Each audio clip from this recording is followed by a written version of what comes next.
నమస్కారం city news కి స్వాగతం. తెనాలి పురపాలక సంఘ పరిధిలో 25వ వార్డులో మున్సిపల్ చైర్పర్సన్ తాడిబోయిన రాధికా రమేష్ పర్యటించారు. ఈ సందర్భంగా శానిటేషన్ వర్క్స్ ను పరిశీలించి శానిటేషన్ సిబ్బందికి తగిన సూచనలు చేశారు. పట్టణ పరిశుభ్రతకు ప్రతి ఒక్కరూ సహకరించాలని ఆమె విజ్ఞప్తి చేశారు. కార్యక్రమంలో municipal assistant commissioner Lakshmipathi, assistant engineer Sunil Kumar, municipal health officer Helen Nirmala, town planning officer Sambasivarao మరియు సచివాలయ సిబ్బంది పాల్గొన్నారు.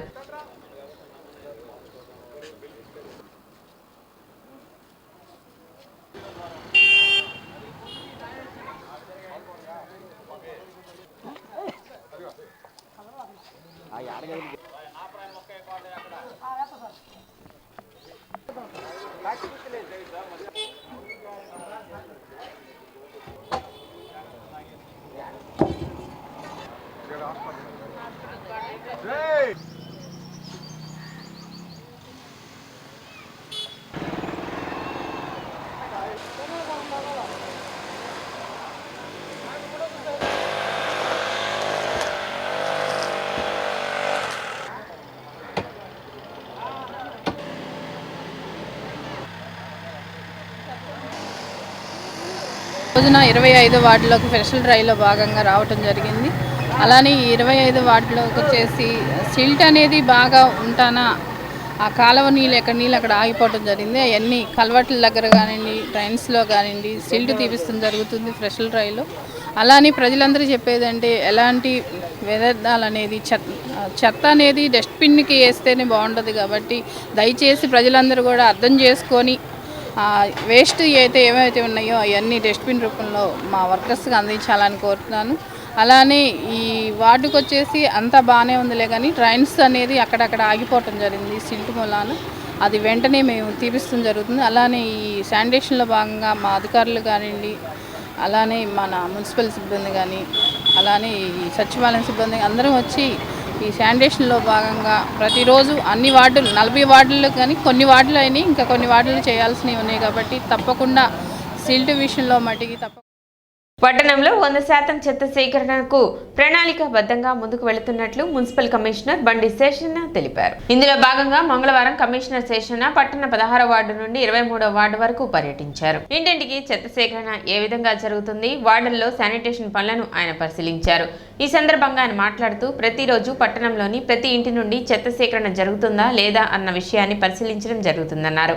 శానిటేషన్ రోజు రోజుకి మెరుగుపడుతుందని అన్నారు. ప్రతిరోజు 100% చెత్త సేకరణ లక్ష్యంగా పనిచేస్తున్నట్లు చెప్పారు. ఇందులో భాగంగా సిబ్బందితో ప్రతినిత్యం ప్రత్యేక పారిశుద్ధ్య కార్యక్రమాలను నిర్వహిస్తున్నట్లు తెలిపారు. ప్రజలు కూడా ఇళ్లలో ఉత్పత్తి అయ్యే వ్యర్థాలను ఆరుబయట పడవేయకుండా చెత్త సేకరణకు వచ్చే పురపాలక సిబ్బందికి అందించాలని కమిషనర్ విజ్ఞప్తి చేశారు. అదేవిధంగా కాలువల సమస్యలను ప్రజలు తన దృష్టికి తీసుకువచ్చారని వాటిని కూడా ప్రణాళిక ప్రకారం పరిష్కరించడం జరుగుతుందని చెప్పారు. పురపాలక సంఘం అందించే సేవలను ప్రజలు వినియోగించుకోవాలని సూచించారు. కార్యక్రమంలో పురపాలక సిబ్బంది, ప్రజాప్రతినిధులు పాల్గొన్నారు.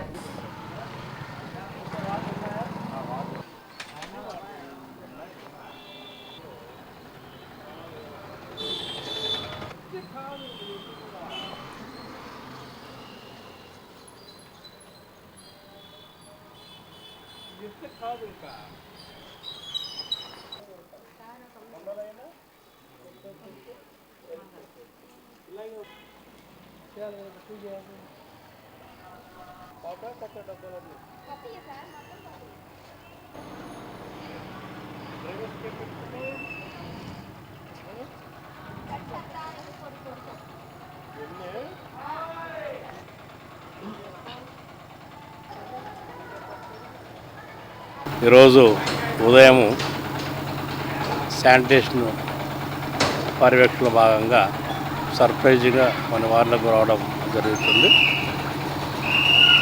శానిటేషన్లో వర్క్ చేయాలంటేగా ముఖ్యంగా శానిటరీ వర్కర్స్కు పుష్ కార్ట్లు కావాలి, ఇందాక చూపెట్టినటువంటి విధంగా. అలాగే సిల్ట్ చేయడానికి వీల్ బారస్ కావాలి, ఇంటి గార్బేజ్ కలెక్షన్ చేయడానికి టబ్స్ కావాలి. అదంతా అయినాక ఎక్కడన్నా చోట వేయడానికి అలా బిన్స్ కావాలి. ఇవన్నీ కూడా వీల్ బారస్ కానీ, పుష్ కార్ట్ కానీ, టబ్స్ కానీ, బిన్స్ కానీ అది కూడా శాంక్షన్ చేసి ఇవ్వటం అయింది. ఇప్పుడు ఏంటంటే ప్రతిరోజు ప్రతి ఇంటి నుంచి గార్బేజ్ కలెక్షన్ అవుతుందా లేదా అనే విషయాన్ని గమనిస్తున్నాం.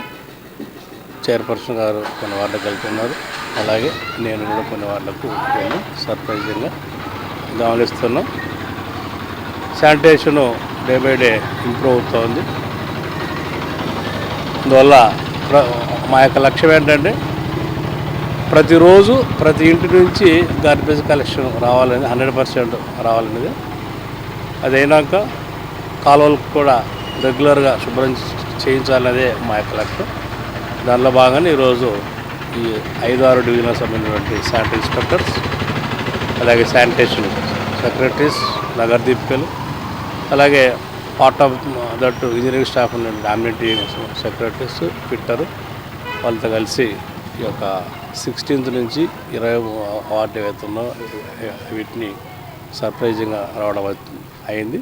Sanitation door to door collection బాగా జరుగుతుంది. అక్కడక్కడ కూడా ప్రజలతో ఇంటరాక్ట్ అయినప్పుడు ప్రతిరోజు వస్తుందని వాళ్ళు చెప్తున్నారు. కుటుంబ అవసరాల కోసం రుణ యాప్ ద్వారా తీసుకున్న మొత్తానికి 5 రెట్లు ఎక్కువగా చెల్లించిన నిర్వాహకుల నుండి వేధింపులు ఆగకపోవడంతో మనస్తాపం చెందిన ఓ యువతి శ్రీశైలం అడవుల్లో ఆత్మహత్య యత్నానికి పాల్పడిన ఘటన వెలుగులోకి వచ్చింది. వివరాల్లోకి వెళితే తెనాలి మండలం కలగలూరు గ్రామానికి చెందిన 24 ఏళ్ల యువతి బుర్రి వెన్నెల ఆదివారం శ్రీశైలం వచ్చారు. సాయంత్రం శ్రీశైలం నుండి 8 కిలోమీటర్ల దూరంలోని శిఖరేశ్వరానికి ఆటోలో వెళ్లారు. శిఖరేశ్వరం ఆలయం వద్ద తన చరవాణి బ్యాగ్ పెట్టి అక్కడే ఉన్న 20 అడుగుల ఎత్తైన గోడ దూకి నల్లమల అడవిలోకి ప్రవేశించారు. యువతి కనిపించకుండా వస్తువులు మాత్రమే ఉండటంతో దేవస్థానం సిబ్బంది స్థానిక పోలీసులకు సమాచారం అందించారు.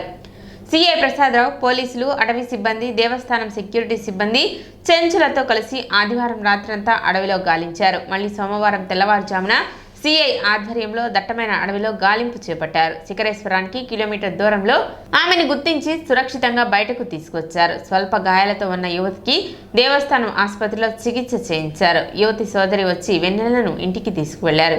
వెన్నెల ఇంట్లో ఆర్థిక పరిస్థితి సరిగా లేక ఆన్లైన్ యాప్ ద్వారా 15,000 రుణం తీసుకున్నట్లు సిఐ చెప్పారు. తీసుకున్న మొత్తానికి 5 రెట్లు ఎక్కువ చెల్లించిన యాప్ నిర్వాహకులు వేధింపులకు పాల్పడుతున్నట్లు విచారణలో తెలిసిందన్నారు. వారి వేధింపులు తట్టుకోలేక వెన్నెల ఆత్మహత్య చేసుకోవాలని అడవిలోకి వెళ్లినట్లు చెప్పారు. పట్టణంలోని పలు ప్రభుత్వ కార్యాలయాల్లో ప్రజా సమస్యల పరిష్కార వేదిక కార్యక్రమం నిర్వహించారు. స్థానిక సబ్ కలెక్టర్ కార్యాలయంలో జరిగిన ఈ కార్యక్రమంలో సబ్ కలెక్టర్ సంజనా సింహ అర్జీదారుల నుండి అర్జీలను స్వీకరించారు. రెవెన్యూకి సంబంధించి 2, మున్సిపాలిటీకి సంబంధించి 1, పోలీస్ శాఖకు సంబంధించి 1, డిఎల్పిఓకి సంబంధించి 1, హౌసింగ్కి సంబంధించి 1, ఎంపీడీఓకి సంబంధించి 1, మొత్తం 7 అర్జీలు వచ్చినట్లు సబ్ కలెక్టర్ సంజనా సింహ తెలిపారు.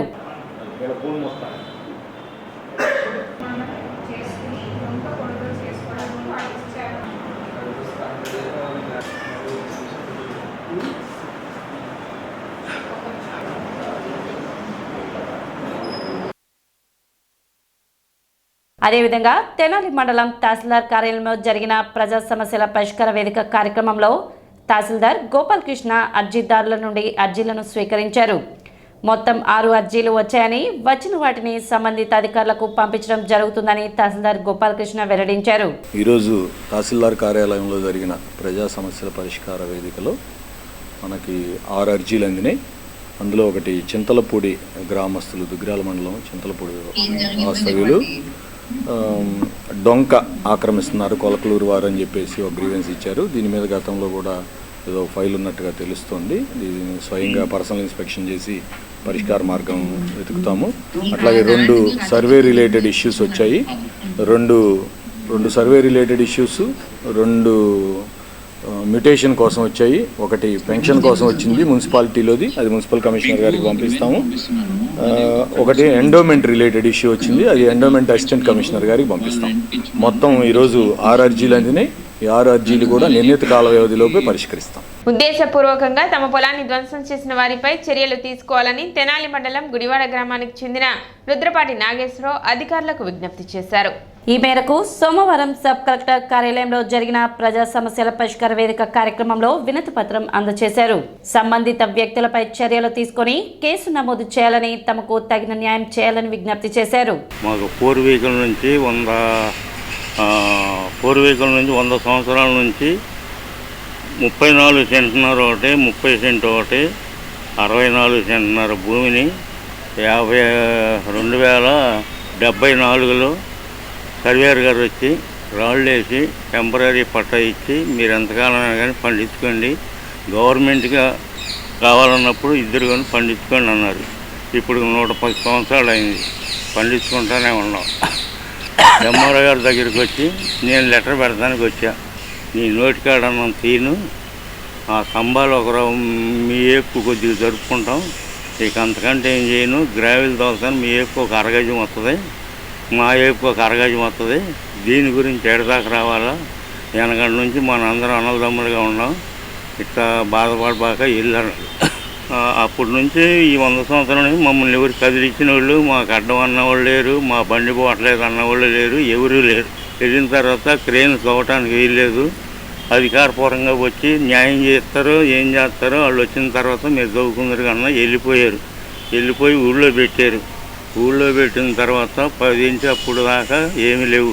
పొద్దున్నే పొలం వెళ్ళేసరికి ఏమీ లేదు, మొత్తం 7 అడుగులు పెట్టి తవ్వేసి 50 గజాలు అడగలు చేశారు. సరే నేనన్నాను, నా ఎదర మీ రైతులు ఉన్నారు అయ్యా, అక్కడ 10 అడుగులు ఏంది, ఇక్కడ 50 గజాలు ఏంది, మరి ధర్మాన్న ఏం మాట్లాడొద్దు, మేము ఎట్లా చెప్తే అట్లా నువ్వు వినాలి, అసలు నీది కూడా చెప్పాల్సిన పని లేదు, అది ఏం చేసుకుంటాం చేసాం అంతేనన్నారు. గుంటూరు బాపట్ల ఉమ్మడి జిల్లా దళిత నాయకుడిని.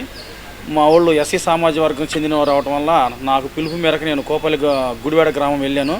గుడివాడ గ్రామం వెళ్తే 1974లో అప్పటి తహసీల్దార్ అప్పారావు గారు వీళ్ళకి కల్టివేషన్ పట్టా ఇచ్చారు. కల్టివేషన్ పట్టా ఇస్తే ఇతను కావాలని దళితుల మీద దురుసుగా ప్రవర్తిస్తూ ఉద్దేశపూర్వకంగా అవసరం లేకపోయినా కానీ బళ్ళబాటకి ఆల్రెడీ 15 అడుగులు ఉన్నప్పటికి కూడా కావాలని మొత్తం పొలం మొత్తాన్ని క్రేన్తో రేతిరి పెట్టి ధ్వంసం చేసి పెద్దగా ఒక 6 అడుగుల లోతు గొయ్యి పెట్టి మొత్తాన్ని మట్టి తీసి ఇతర చోట తీసుకెళ్ళి వాళ్ళ సొంతాలకి అమ్ముకున్నాడు. ఈ విషయాన్ని ప్రస్తుత తహసీల్దార్ కేవి కృష్ణారావు గారికి చెప్పంగా అతను వచ్చి గోపాలకృష్ణ గారికి చెప్పంగా ఆయన వచ్చి విజిట్ చేశాడు. ఇదంతా చాలా దారుణంగా చేశాడు, ఆయన బాధపడి వచ్చాడు. మరి ఆయన సరైన చర్య తీసుకోలేదని చెప్పి ఇప్పుడు మేము సబ్ కలెక్టర్ గారి దగ్గరికి తెనాలి వచ్చాము. ఆమె కూడా ఎంక్వైరీ చేపిస్తానని మాట ఇచ్చింది. సిటీ న్యూస్ ఇంతటితో సమాప్తం. నమస్కారం.